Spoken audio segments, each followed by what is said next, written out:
We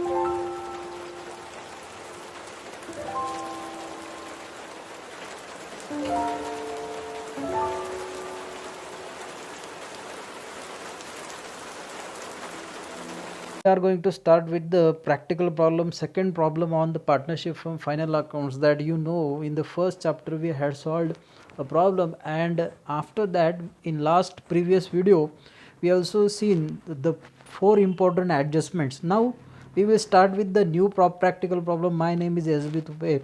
This is a practical problem 2, and the problem is from your textbook of HSC State Board of Maharashtra. Archana and Prerna are partners sharing profits and losses in the ratio 2:1. तो ratio हमें दिया है with the help of following trial balance. जो trial balance आपको problem में दिया जाता है वो ट्रायल बैलेंस नीचे दिखाई दे रहा है. That is in ledger format. You are required to prepare trading account and profit and loss account for the year ended 31st March 2019 and balance it as on the same date. So what things are given that we will understand first. Stock is given. Stock का date दिया आपको 1 अप्रैल 2018. मतलब हमारा year कहाँ से start हो रहा है? 1 अप्रैल 2018 को स्टार्ट हो रहा है. वही ओपनिंग स्टॉक हमें यहाँ पे दिया है. हमारा फाइनेंशियल ईयर जो है 1 अप्रैल 2018 टू 31 मार्च 2019 है. जैसे ट्रायल बैलेंस में हमें ट्रायल बैलेंस के टाइटल में हमें ये बताया गया है. सो this is opening stock of 8560. then patents, that is an asset में जाएगा. ट्रेडिंग अकाउंट के ओपनिंग स्टॉक ट्रेडिंग में जाएगा. पेटेंट्स एसेट में जाएगा. Sundry debtors, that is an also current asset. Stock of stationery, ये नया आइटम हमें यहाँ पे दिखाई दे रहा है. स्टॉक ऑफ स्टेशनरी मतलब ये भी एक एसेट है. It is a closing stock of stationery जो रिमेंड है इस साल का 3000 रुपये. Then trademark is there. Trademark is an also asset. Bills receivable is there. Electricity charges is there. Bills receivable current asset है. Electricity charges profit and loss में जाएगा क्योंकि इनडायरेक्ट एक्सपेंडिचर है, प्रोडक्शन को चार्ज नहीं होता directly. Then wages trading account में जाएगी. हीटिंग एंड लाइटिंग ट्रेडिंग में जाएगा क्योंकि heating and lighting is an direct expenditure required for the production of goods. So direct expenditure. Then trade expenses, इसके बारे में एक रूल है जो मैं लास्ट में डिस्कस करूंगा. इसके बारे में अभी जान लो कि ये अभी आएगा प्रॉफिट एंड लॉस अकाउंट में. ओके. सेल्स रिटर्न, सेल्स से माइनस करना है. Land and building is an asset, fixed asset. Furniture fixed asset. Cash at bank current asset. Bank balance दिया है हमें. इन्वेस्टमेंट, इन्वेस्टमेंट ये भी करंट एसेट है. ड्राइंग्स कैपिटल अकाउंट के डेबिट में लिखते हैं, वो लिखने वाले हैं. Then bad debts is a loss, so profit and loss account debit side. Purchases trading account debit side. Credit figures क्या क्या दिखाई दे रहे हैं? कैपिटल अकाउंट के बैलेंसेस है. Other loans is there. Capital account हम ओपन करेंगे तब ये बैलेंस वहाँ पे हम लिखने वाले हैं और क्लोजिंग बैलेंस हम बैलेंस शीट में नए बैलेंस या फिर इस साल के बैलेंस शीट में लिखने वाले हैं. Other loans it is an liability क्योंकि क्रेडिट में दिया है, मतलब ये लोन टेकन है, ये लायबिलिटी हुआ. अगर ये लोन गिवन यहाँ पे दिया होता डेबिट बैलेंस में तो वो एसेट हो जाता, पर ये क्रेडिट में दिया है, that is a liability side. Okay. Reserve fund is also an liability. It is a funds created for the upcoming future. Reserve created for upcoming future. Okay. So in the circumstances where the money is required, so you can withdraw the amount from these reserves. Some reserves are special one and some are general reserve. So here it is just given reserve fund, the name is not suggested here. Okay, let it be reserve fund. ये एक liability में लिखा जाएगा, liability का item है. Creditors is a liability. Bills payable is also liability. Purchase return purchases से less होंगे. RDD का ये ओल्ड बैलेंस दिया है, ओल्ड आरडीडी बोलते हैं हम इसे. ट्रायल बैलेंस में जो भी आरडीडी दिया जाता है उसे हम ओल्ड आरडीडी बोलते हैं. सो it is old RDD. Profit and loss में क्रेडिट डाल दो या फिर इसे डेबिट में लाके बैड डेट से माइनस कर लो. बैड डेट से अगर ये माइनस हो सकता है पॉसिबली तो कर लो, या फिर उसे क्रेडिट में लिखा प्रॉफिट एंड लॉस के तो भी ये अकाउंटिंग ट्रीटमेंट करेक्ट है. प्रॉफिट एंड लॉस के क्रेडिट में बाय आरडीडी 500 लिखा तो भी चलेगा. Sales account is given. Sales account is a trading item. Interest received है, ये इंटरेस्ट बस दिया है ना, so interest it is a received. So this amount of interest is shown as an income to the profit and loss credit side. Okay और क्या क्या adjustment है ये ऑब्जर्व कर लेंगे. एडजस्टमेंट में पहली एडजस्टमेंट आपको दिखाई दे रही है. First adjustment is regarding to the closing stock. Closing stock के दो वैल्यूएशन आपको दिए गए हैं. कॉस्ट प्राइस से 12,000 है, मार्केट प्राइस से 17,000 है. So whichever is less, जो रूल हमने 11th में पढ़ा था, कॉस्ट और market price whichever is less, which is less, cost price is less. So 12,000 से हम क्लोजिंग स्टॉक लिखेंगे ट्रेडिंग अकाउंट के क्रेडिट में as well as in the asset side. दो इफेक्ट जान लेते हर एडजस्टमेंट के. Second, our customer mister Shekhar fail to pay his dues of ₹800. मतलब ये शेखर जो कस्टमर है, कस्टमर मतलब डेटर, डेटर ने क्या किया, ड्यूज नहीं पेड किए, मतलब वो बैड डेट्स हो गए. Bad debts is a new bad debts figure it is. So ये ओल्ड बैड डेट्स में प्रॉफिट एंड लॉस में ऐड कर लेंगे और दूसरा इफेक्ट इसका डेटर से माइनस कर लेंगे. Okay, 1/8 of the patents are to be written of.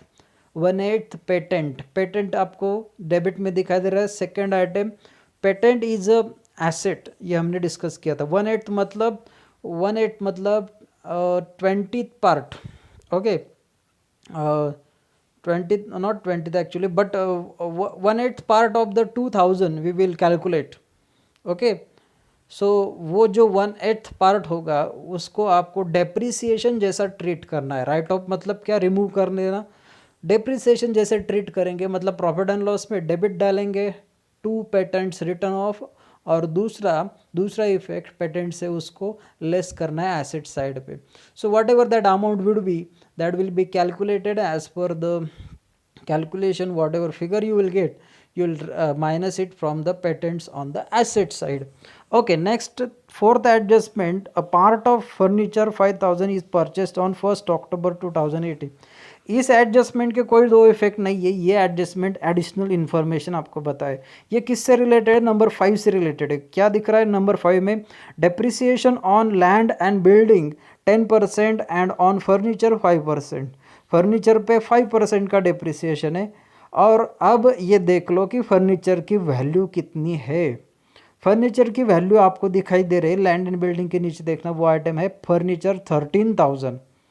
13,000 में से फोर्थ एडजस्टमेंट में जो बताया था एडिशनल इन्फॉर्मेशन की 5,000 का फर्नीचर जो 13,000 में इन्वॉल्व है, इंक्लूडेड है, वो 5,000 का फर्नीचर हमने कब लिया है, 1 अक्टूबर 2018 को लिया है, मतलब साल के बीच में. तो आगे उसका 6 महीने का यूज़ हुआ है, अक्टूबर, नवंबर, दिसंबर, जनवरी, फरवरी, मार्च. 6 months depreciation will be charged by the rate of 5% and remaining जो 8,000 का फर्नीचर होगा 8,000 का, वो 8,000 का फर्नीचर उस पे 5% से फुल ईयर का डिप्रिसिएशन चार्ज करेंगे. और आगे उसका इफेक्ट तो आप जानते हो, फर्नीचर का डिप्रिसिएशन कैलकुलेट करेंगे जैसे लैंड एंड बिल्डिंग का भी दिया है. लैंड एंड बिल्डिंग का भी 10% से कैलकुलेट करेंगे. और ये दोनों कैलकुलेशंस आपको प्रॉफिट एंड लॉस के डेबिट में डालने हैं. सेकेंड इफेक्ट इज एसेट में आपको लेके जाना है, उनको लैंड एंड बिल्डिंग से माइनस करना है और फर्नीचर से भी डेप्रिसिएशन उसका माइनस कर देना है. ठीक है. Then outstanding expenses, wages 300 and electricity charges 200. Outstanding दो एक्सपेंसेस आउटस्टैंडिंग है मतलब पेबल है. तो लास्ट लेक्चर में जो हमने डिस्कस किया था वीडियो में, वही आपको यहाँ पे करना है कि आउटस्टैंडिंग एक्सपेंसेस की क्या ट्रीटमेंट होती है. आउटस्टैंडिंग ऐड कर लेते हैं, वेजेस में ऐड करना है और लायबिलिटी में दिखाना है. और वही इलेक्ट्रिसिटी चार्जेस का भी सेम इफेक्ट है. प्रॉफिट एंड लॉस में इलेक्ट्रिसिटी चार्जेस दिखाई देगा, उसमें ये 200 का अमाउंट ऐड कर दो, वही आपको लायबिलिटी में दिखाना है. And seventh adjustment is new one for you. Allow interest on capital at the rate 3%. आपका कैपिटल जो है 40,000 और 20,000, अर्चना और प्रेरणा का यहाँ पे क्रेडिट में देख लो, 40,000 एंड 20,000 आपको 3% से कैलकुलेट करना है. 40,000 पे 3% आएगा, 4 3 12, so 1,200 and same will be the calculation with the prerna you have to do, and whatever the calculation you will get, that you have to write in the partners capital account. As well as second effect you have to give in profit and loss account. Profit and loss account में इसको हमें debit में दिखाना है क्योंकि ये एक expenditure है in the point of view of the firm. Point of view of the firm ये एक्सपेंडिचर हुआ, इसी वजह से प्रॉफिट एंड लॉस के डेबिट में जाएगा. As well as partners capital के क्रेडिट में इसे हम दिखाएंगे क्योंकि पार्टनर का ये इनकम है, पार्टनर्स का कैपिटल बैलेंस ये बढ़ा रहा है, इसी वजह से पार्टनर्स कैपिटल अकाउंट के क्रेडिट में इसे ऐड कर देना है, बट जोड़ना है, इसी वजह से क्रेडिट करना है. So partners capital account credit side you have to show. Now see the what is the solution provided. Trading account and profit and loss account combine आपको प्रिपेयर करना होता है. यहाँ पे मैंने वो प्रिपेयर कर लिया है. ट्रेडिंग अकाउंट आपको इस स्लाइड में दिखाई दे रहा है. What is the title for it? Trading account and profit and loss account for the year ended 31st March 2019. Opening stock is given, purchases are given. Okay, opening stock 8,560, two purchases 23,700, less returns 1,000 amount, and the net amount of purchases is given in outer column 22,700. Then wages is provided. wages का एक adjustment हमने देख लिया था. That wages adjustment is outstanding wage. You have to add back in the wages main item. So 300 outstanding amount is added. See in the sixth adjustment you can see. And wages figure is 950. So total कितना हुआ? 1250. To heating and lighting, that is a direct expenditure. Direct expenditure हम charge करते हैं trading account में. सो यहाँ पे 1000 हमने लिख लिया है. Nothing adjustment given for it. Then next is a sales. Sales is given. Sales का रिटर्न भी दिया है. That you have found it in the debit balances. आपको वहाँ पे सेल्स रिटर्न्स दिखाई दिए थे, वही आप यहाँ पे माइनस करने वाले 400 का figure. So that is subtracted and you got the figure 29,800 of net sales. Then closing stock. Closing stock की एडजस्टमेंट थी. क्लोजिंग स्टॉक के दो वैल्यूएशन हमें दिए थे 12,000 और 17,000. Out of that we have selected 12,000 because it is a less amount, lower amount than the compared to the market price. So you got the figure 12,000. Now you can make a total of credit side and debit side. If you found credit side more, then it is a gross profit. If you found debit more, then you will found gross loss figure. So here I have compared it and I got 41,800 as a total of credit side, which is more than debit side. So I found the gross profit of 8,290. Total you have to write here. Total आपको कैसे लिखना है? ऊपर single underline, नीचे double underline. Then you have to brought down this gross profit to the profit and loss account. ये profit and loss account मुझे वहाँ पे लिखते नहीं आया था, एक स्लाइड में वो नहीं हो पाया. सो सेकंड स्लाइड पे मैंने ये कंटिन्यू किया है. By gross profit brought down 8,290. Then I have provided to you that bad debts you can subtract it from the bad debts on the debit side. यहाँ पे मैंने वो नहीं किया है. आपके सोफिस्टिकेशन के लिए आप एक तरीका जान लो. RDD, ओल्ड RDD आपको अगर दिया होगा तो एक तो आप प्रॉफिट एंड लॉस के क्रेडिट में लिख सकते हो, या फिर आप इस बैड डेट की फिगर और न्यू बैड डेट की फिगर से वो अगर कम होगा तो आप माइनस करके यहाँ पे लिख सकते हो less old RDD. Okay. So bad debts, new bad dates, दोनों बैड डेट्स यहाँ पे मैंने ऐड करके आउटर में उसका फिगर लिखा है. इलेक्ट्रिसिटी चार्जेस के लिए एक एडजस्टमेंट था. इलेक्ट्रिसिटी चार्जेस के लिए एक एडजस्टमेंट था. That adjustment is outstanding. So added in that. So you got the figure 1,650. Then to trade expenses 850. That trade expenses के बारे में जो डिस्कस करने वाला वो लास्ट पॉइंट्स में आपको दिखाई देगा कि ट्रेड एक्सपेंसेस अगर जनरल एक्सपेंस के साथ आते हैं तो जनरल एक्सपेंसेस आप प्रॉफिट एंड लॉस में दिखाओगे और ट्रेड एक्सपेंसेस आप दिखाओगे ट्रेडिंग अकाउंट पे. पर यहाँ पे जनरल एक्सपेंसेस आपके ट्रायल बैलेंस में नहीं है कहीं पे. That's why I have shown this trade expenses on the profit and loss account only. Patents return of, जो डेप्रिसिएशन के बारे में बात कर रहा था मैं, 250 उसका फिगर आया है. पेटेंट्स की वैल्यू जो है वो है 2,000 रुपीज़. 2,000 रुपीज़ पे 1/8 दैट इज़ डिवाइडेड बाय 8. सो 2000 का 8th part divided by 8 you will get figure of 250. So I have written here 250 as a patent written off. Then depreciation on building, land building and on furniture. Land and building का value जो complete valuation है land and building का, that is given here. Land and building is amount 22,000. सो 22,000 पे हमने ये calculation 10% से किया 2,200. और फर्नीचर का जो है उसका डिवाइडेशन मैंने वर्किंग नोट पे दिखाया है, आप एक बार उसको ऑब्जर्व कर लो कि 5,000 जो है 1 अक्टूबर को परचेस किया है, तो हाफ ईयर का डेप्रिसिएशन होगा 5,000 मल्टीप्लाइड बाय 5% मल्टीप्लाइड बाय 6/12, मतलब 6 मंथ का डेप्रिसिएशन. 5% से आपको साल भर का डेप्रिसिएशन मिलेगा, हमें वो साल भर का नहीं चाहिए, 6 मंथ का चाहिए. So that's why 6 divided by 12 you will get the figure of 125. देन 8,000 जो रिमेनिंग अमाउंट है आउट ऑफ 13,000 5,000 का हमने निकाल लिया. सो 13 माइनस 5 व्हाट रिमेन फर्नीचर 8,000. उस पे जो डेप्रिसिएशन आप निकालोगे तो वो 5% से आप कैलकुलेट कर लेना. So you will gate 400 amount. 10% से 800, 5% से 400. Okay, so that 5% amount 400 I have written here. So you got the depreciation totally 525, मतलब 400 plus that amount of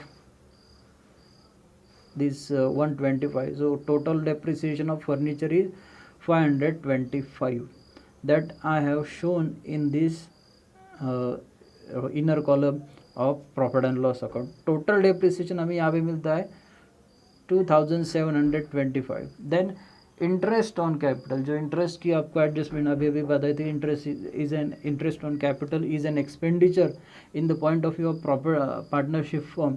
so that's why it is debited.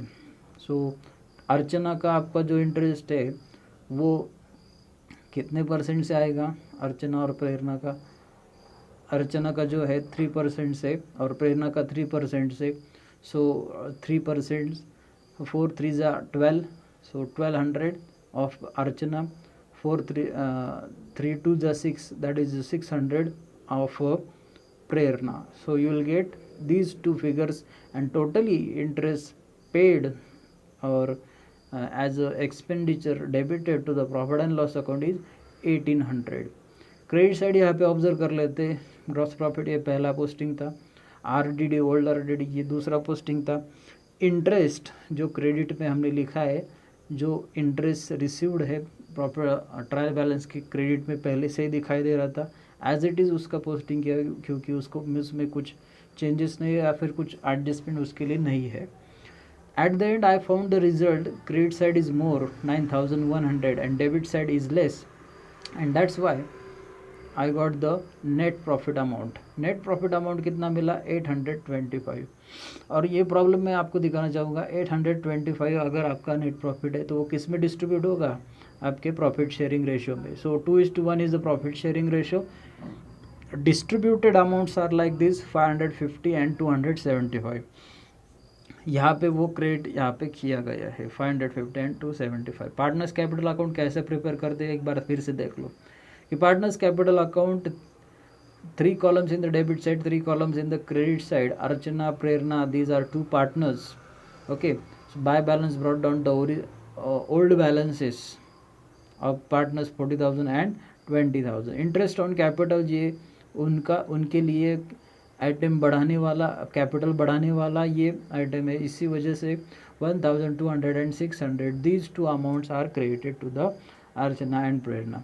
Then net profit, these net profits are distributed, given to the Archana and Prerna, that's why created to the partners capital account. Then drawings which are provided in the problem, that drawings amount I have just written 1,200 and 900 as it is in the partners capital account. And at the end of this solution, the credit side less debit side, you will get the balance carried down 40,550, which is the new balance of Archana, and 19,975 is the new balance of Prerna. So this balances are brought down to the liability side of balance sheet. ये balance sheet है, ये ऐसा title आपको डालना है. Balance sheet as on 31 March 2019. Liability side में आप पहले कैपिटल दिखाओगे, ये टोटल ऑफ द कैपिटल यहाँ पे दिखाई दिया न्यू बैलेंसेस का. Then other loans 3000 which is existing liability, उसमें कुछ चेंजेस नहीं. Reserve fund as it is taken, creditors as it is taken, bills payable as it is taken. Outstanding wages ये second effect है 300 का. Electricity, outstanding electricity ये भी second effect है 200 का, which is of adjustment outstanding expenses. These two expenses were outstanding, that means payable. Then debtors is there, debtors amount 18,500 originally. And new bad dates, customer जो था उस customer ने इतने रुपए 800 रुपीज़ डुबो दिए, इसी वजह से वो माइनस करने पड़ रहे, तो आपको नेट अमाउंट कितना मिला 17,700. ये नया एडजस्टमेंट है पेटेंट्स का, वो हमने यहाँ पे किया है. देखो 2,000 rupees is the amount of patents, less written off depreciation जैसा एडजस्टमेंट है ये. 200 लेस कर लिए, amount is 1800. Stock of stationery ये भी नया आइटम है, ट्रायल बैलेंस से डायरेक्टली हमने यहाँ पे लिया है. It is nothing but closing stock 3000 का है, इसी वजह से इसे एसेट्स में दिखाया है. Okay, trademark is also intangible asset, bills receivable current asset. Land and building less depreciation that I have shown, it is a second effect of depreciation, you know it very well. So what is the net amount of land and building closing figure of land and building closing balance of land and building is 19,800. Cash at bank balance is nothing changed as it is from trial balance. I have written your investments 7,500, closing stock 12,000. At the end you will find these figures equal at 87,525. So this is a tallied problem. ये tallied solution आपको यहाँ पे provide किया है, आप एक बार इसे देख लो, एक लिख लो, समझ लो, और बाद में आपको ये नोट्स भी कुछ यहाँ पे दिखाई दे रहे हैं, वो भी एक बार उसके थ्रू जाना आपको पड़ेगा. कि ट्रेड एक्सपेंसेस जो है, इसका एक रूल यहाँ पे मैंने आपको बताया कि when trade expenses are given along with general expenses, then trade expenses are shown in trading account. General expenses के साथ में अगर ट्रेड एक्सपेंसेस दिए तो आपको कहाँ पे दिखाना है, ट्रेड एक्सपेंसेस को ट्रेडिंग अकाउंट में दिखाना है, और जनरल एक्सपेंसेस को यूजुअली प्रॉफिट एंड लॉस में ही दिखाना है. उसको तो उसकी जगह चेंज नहीं है. पर वो अगर ट्रायल बैलेंस में दोनों ये आइटम्स दिखते हैं, trade expenses as well as general expenses, तब आपको क्या करना है, जनरल एक्सपेंसेस को नीचे लाना है प्रॉफिट एंड लॉस में, जो वो है ही प्रॉफिट एंड लॉस में. ट्रेड एक्सपेंसेस को ऊपर लेके जाना है, मतलब ट्रेडिंग अकाउंट में. पर यहाँ पे जनरल एक्सपेंसेस है नहीं, इसी वजह से जनरल ये जो ट्रेड एक्सपेंसेस है वो आपको दिखाई दे रहे हैं प्रॉफिट एंड लॉस में. Otherwise it will be shown in the trading account. But as given in this example, यहाँ पे दिया है पूरा explanation. If general expenses are not given in trade expenses are shown in profit and loss account, जैसे इस problem में किया है. Stock of stationery is a closing stock of stationery, that's why it is shown in the assets. Trademark patents are intangible assets, assets में दिखाए है. Patents written off treated as a depreciation in patents value, depreciate हुआ है, reduce हुआ है patents का value, क्योंकि उतना patents का value हमने कुछ decide किया था, वो कितने साल के लिए patents कितने साल के लिए यूज होंगे. तो राइट ऑफ कैसे हो रहा है, वो 1/8 पार्ट, मतलब 8 साल के suppose to be that amount of 2000 will be utilize. ये पहला साल उसका ख़त्म हो गया है, इसलिए 1/8 part is a written off. ये आपको आगे जाके समझ में आएगा जैसे आपको डेप्थ नॉलेज आएगा.